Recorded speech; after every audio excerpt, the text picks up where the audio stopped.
Welcome to Becoming Untriggered, a podcast brought to you by psychodynamic coaches and parents of three, Lavinia Brown and Andrew Lynn. Together we normalise and unpack common challenges faced by couples and parents, explore how these could be symptoms of unprocessed trauma, and support you with the tried and tested tools for you to show up as the mum or dad, partner, and person you deserve to be. Welcome to Becoming Untriggered podcast. Today we're looking at sibling fallout. Most of us either know of someone who is estranged or not getting on well with their sibling, or we've experienced it ourselves. Estrangement from a sibling because they don't see our point of view, because they've taken more inheritance, or they've done something bad that makes us feel that they've betrayed that sibling bond, which can be so sacred. We're going to look at why it's there, why that might have happened, and how to overcome this and heal whatever pain is still there. Yeah, I think it's really common. We've both experienced it to some degree, like you said, and it comes up a lot in our clients. I think there's a couple of things. One, generally no two childhoods are the same. I'm going to go into that, why that is and how that can create conflict. The second thing that's equally as important is that what happens when siblings get older is a lot of the time they attach to the repressed emotions that they've got that should be directed at their parents, but they don't feel confident or comfortable directing those emotions at their parents. They feel a lot more comfortable directing it at their siblings. Siblings can become an outlet for those repressed emotions. 100%. And we could talk about why that is. Yeah. It's a very obvious reason why the sibling often becomes a scapegoat for deep, deep feelings about the parents. Yeah, deep feelings that are actually generational trauma, and some siblings can just get the blame for all of that. So we'll talk about that in a moment when we look at how to overcome conflict. But for now, why does the conflict occur? And like you said, it often doesn't become apparent until later. Children aren't always aware of dysfunctional family dynamic systems, because why would they? You think your childhood's normal. You don't know any other way. And it's not until you're psychologically evolved enough to disentangle yourself from the family system that you then do find out that, oh, I didn't realize that happened. I didn't realize that that was not normal. I didn't realize that other people did it a different way. Those feelings that were repressed, that perhaps you weren't even aware that you repressed, come together to form a picture. And you can start to see that actually maybe your sibling received preferential treatment. Maybe your sibling received more time, more attention than you did. Actually, this is also a thing for my clients. You realize that your sibling had it worse than you, and that can bring up quite a lot of guilt and different kinds of pain. So it's just seeing how your parents didn't treat you equally and starting to process what that means for you and for that sibling. Yeah, I think what you're talking about is that children can grow up in the same family in a similar time period, but have completely different experiences. And the first reason for that is the more simple things, which are just external factors, just like your parents are at different times in their life when the different siblings are born. You're in a different position. You can be in a different position financially, in terms of emotional maturity. You're in a different stage of your relationship as parents. You know, we know this so well through the work we do, is that once you have your first child, this first child is the mirror that shows up all of the baggage that you've been carrying around. So often the subsequent child, even though they think that the first child had an easy ride, maybe the perception is there because they're walking into this shitstorm of trauma that the first child stirred up in some ways. Financial circumstances. You might be in different jobs. I know that different you had stress. One job that you had a lot of time at home. I think our first, we used to come and walk to get you from work. We saw you a lot. The second job that you were in when our second was born was you left at 6:30 and you got back at 8. So you actually didn't spend any time co-parenting. So all of these factors have an effect. They are going to influence how the child perceives their place in the world, how love that child feels, their perception of what a dad is, a man is, a woman is, what the role of a wife is. All of these things are hugely important and they will vary. Also, don't forget, different times culturally. You might be born when everyone in your country is feeling extremely anxious because your country is at war or there's political turmoil. Another child might be born in a time which is more politically calm. Then we've got internal factors, nature, not just nurture. One of your children may be more sensitive than the others. One of your children may be more of an introvert. They might be more of an extrovert and need other people more and feed off other people's energy. And therefore they may or may not be more prone to being a people pleaser, to being their mother's or father's support system, therapist, entertainer, the family fixer. And once, as we've said in previous podcasts, once one child takes a certain role, that role is never going to be duplicated. So the others will have to have a different experience because that child's bagsied that particular role in the family. And that can also cause tension.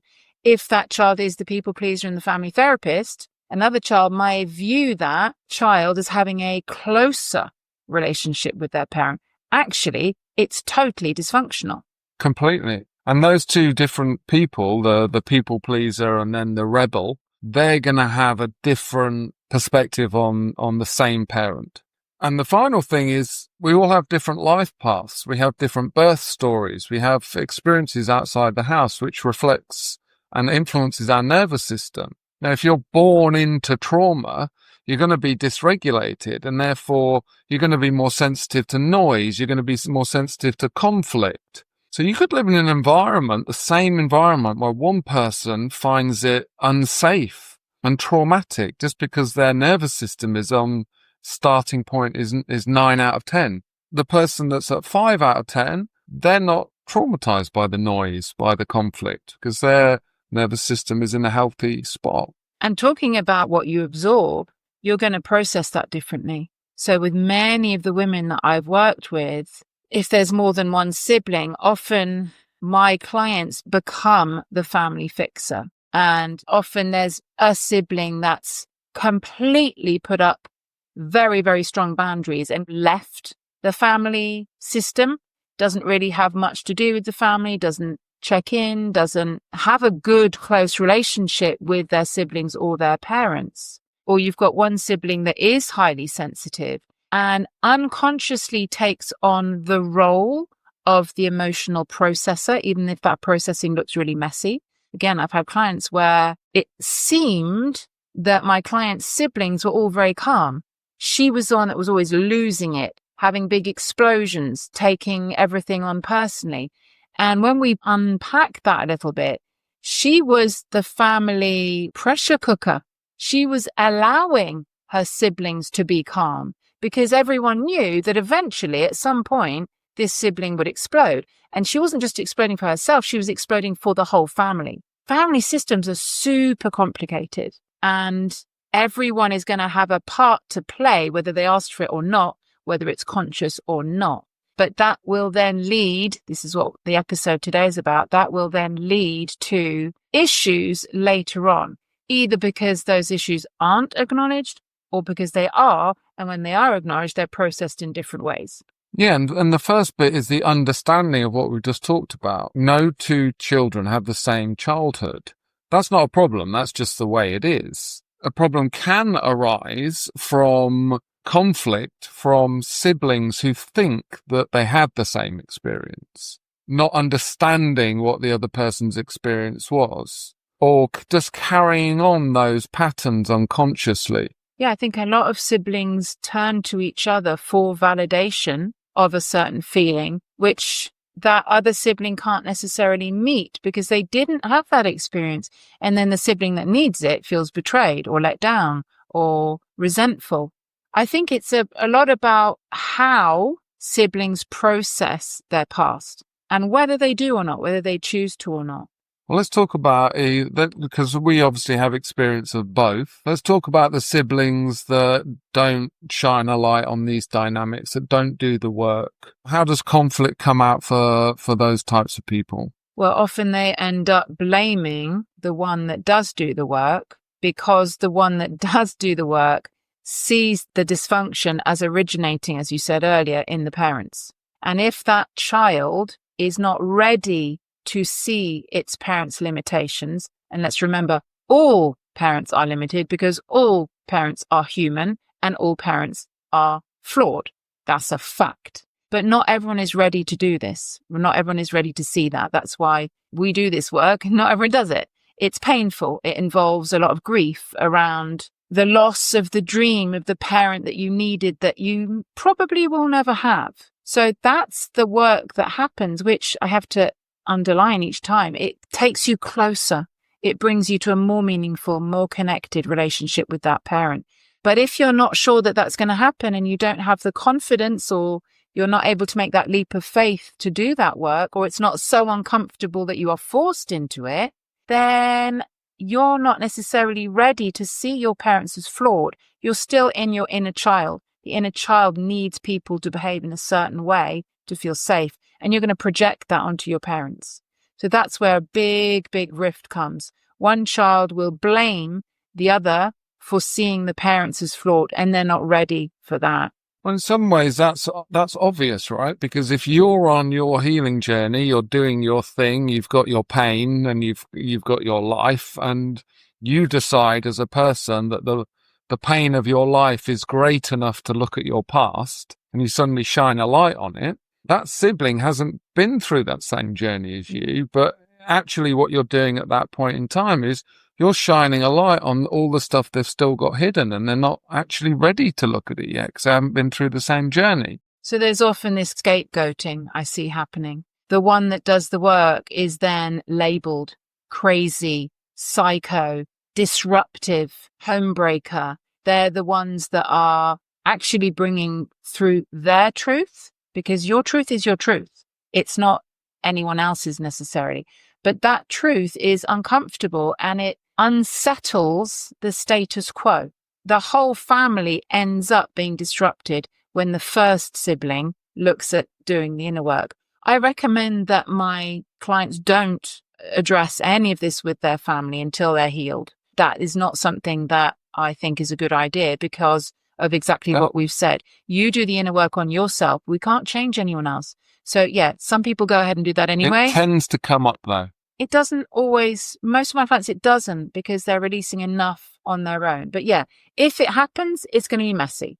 I think it will come out in some way, shape or form. It's very hard to hide the new version of you. You have to give birth to it within the family unit in some point in time. And that's when the conflict can come. And often it gets worse to start with before it gets better. Because the sibling that hasn't done the work, for them unconsciously, it's an opportunity to suddenly be the good person, the good sibling. They unconsciously see it as an opportunity to side with their parents.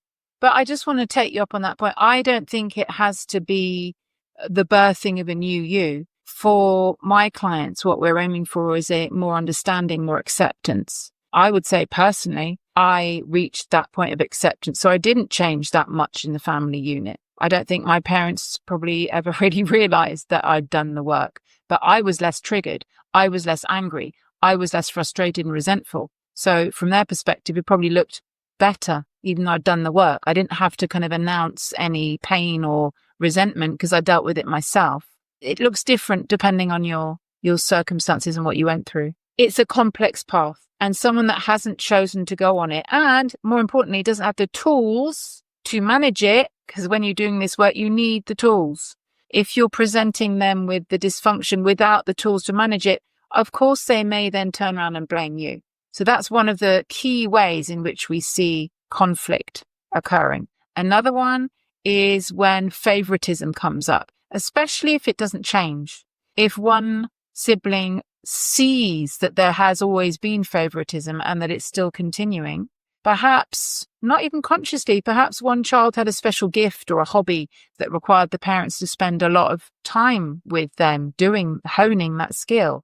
Perhaps a child was less regulated, had more educational challenges, and therefore took up more time and attention. That resentment around who got more time. So either it will come out directly and it can be aired and talked about and hopefully healed, or it might come out the back door. And I've had many clients, and this happened to me, a sibling's gone behind my back and basically tried to get more wealth, more financial sustenance, more whatever it was that they valued, because that was their due reward for what they perceived as unfair treatment.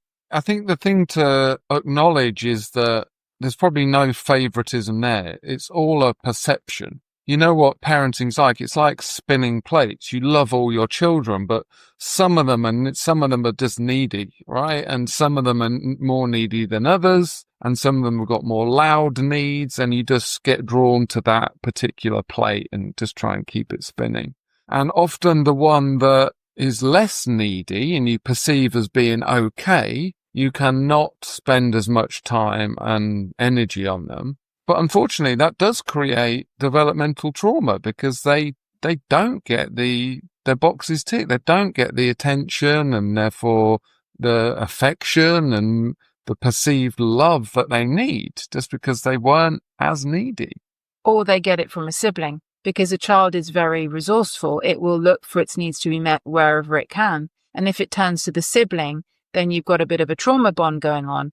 And the conflict that will lead to later on is that sibling probably didn't want that role and they weren't equipped to deal with that role. So that dynamic often breaks up later on when the older sibling, usually, who's been the one either taking on the mother or father role or protecting its younger siblings from the raw energy and emotion of its parents, when that child realizes it doesn't want to do that anymore, that can feel like a bigger betrayal to the sibling than the parents not meeting its needs in the first place, because it's a secondary trauma. We've got the conflict that comes from shining a light on the unconscious dynamics of your family. You've got the conflict that comes from the perceived injustice or favoritism that you experience as a child. You've got conflict that comes from the projection of roles. And then I think you've got the one that I mentioned earlier, which is when the work isn't done, when you're left with all the raw emotion of your needs not being met as a child, you're left with the anger, you're left with the sadness, you're left with the rejection, and you don't look at it.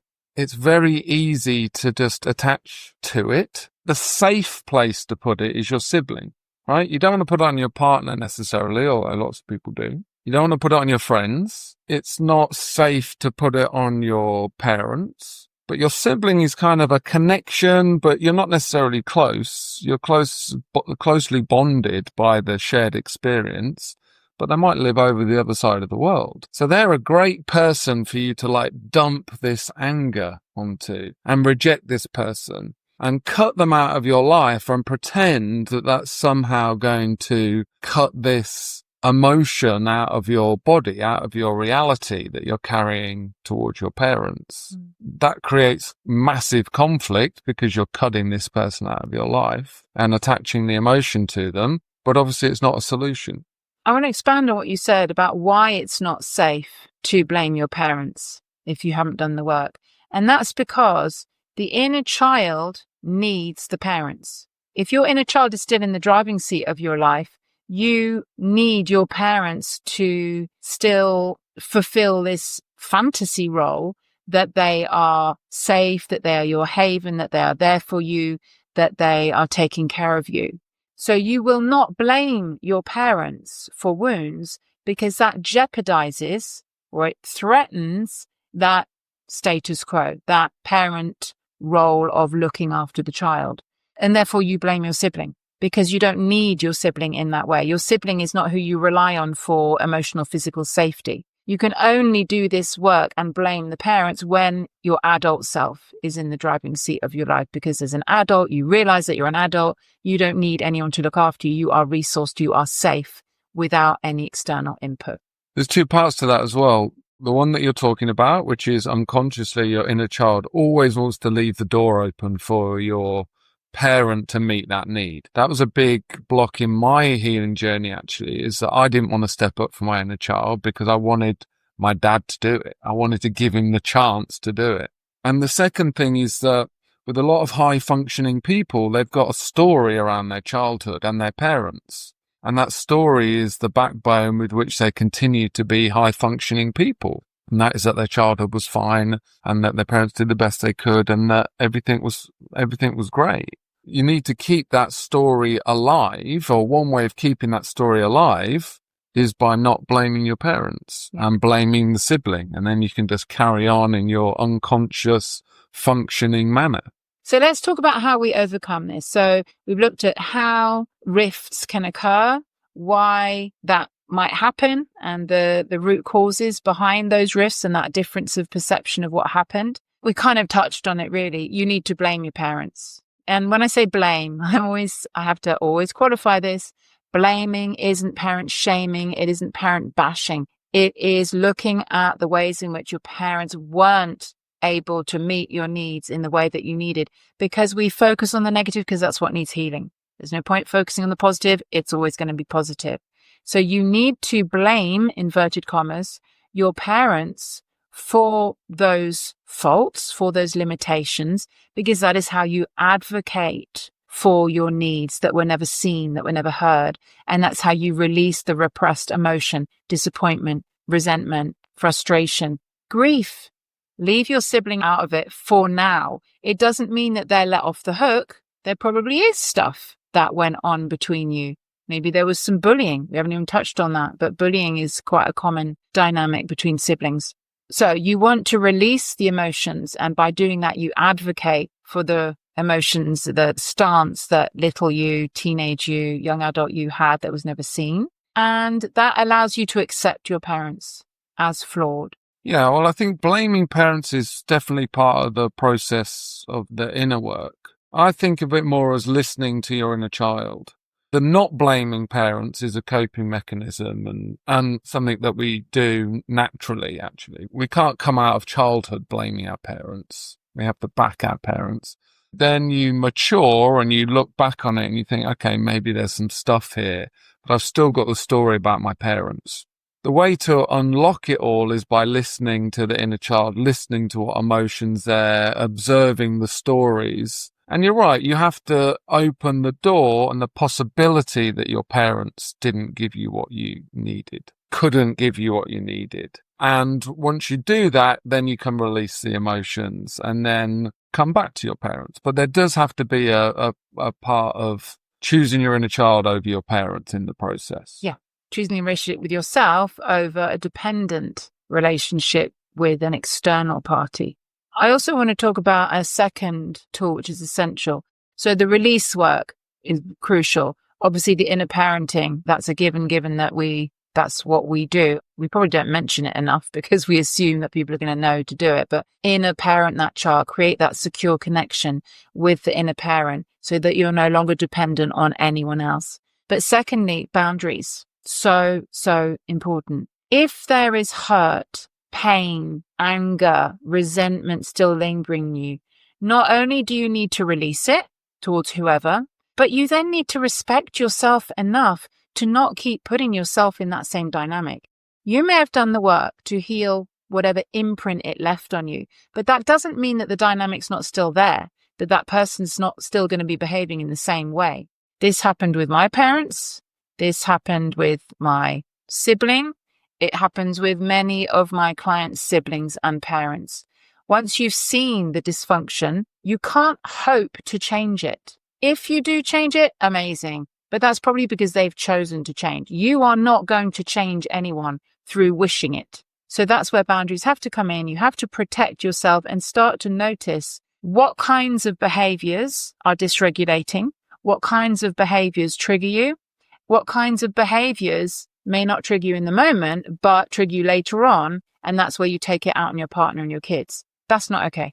So that's where you have to be really, really vigilant and hyper self-aware of what is going on in your own body when you are with these people, and either not seeing them or having very, very strong tools to help you manage with that onslaught in the moment. Doing your own work, putting boundaries up where they're required, but also understanding that everyone's experience isn't the same. So suddenly you've done some work, you've got some enlightenment, you found some self-worth, self-love, you've healed your wounds. Not everybody needs to do that. Not everyone has the same experience as you.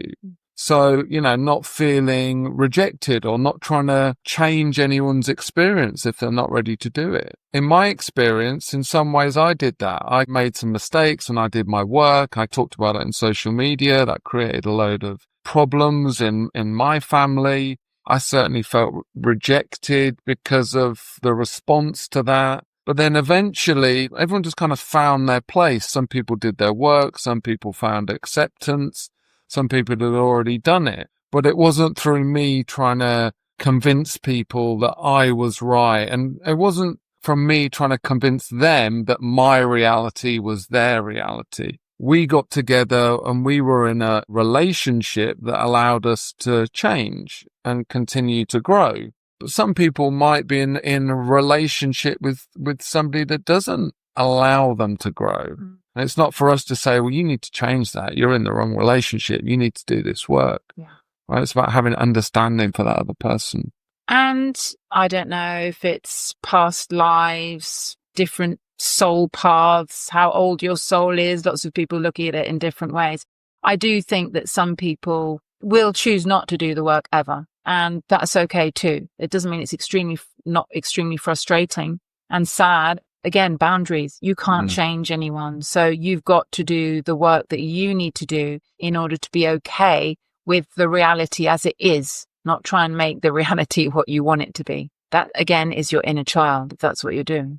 So recapping, everyone has their own experience. They're going to process that in different ways or not process it. Parents usually aren't deliberately trying to treat different children differently. You are drawn to the one that has the most needs in that moment. This can then lead to conflict when you're at an age where you can perhaps see that there was differences in amount of attention, love, validation given. It's up to you how you process that. And it's up to you to put up the boundaries that you need to put up if your sibling chooses not to. So it's really, the message is about connecting to yourself and what you need in that moment, making sure that it's not your inner child driving this healing. The inner child will always pop up when we don't want her to. And accepting that family dynamics aren't always rose-tinted. We don't live in The Sound of Music film. We don't live as part of the Brady Bunch. Families are complicated. They are complex.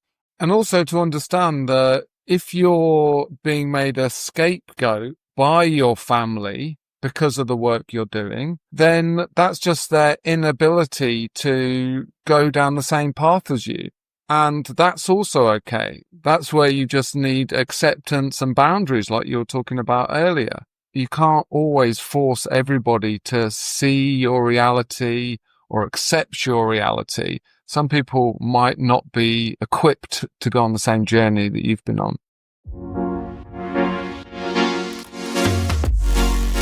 If what we discussed was helpful, please subscribe and leave us a 5-star review.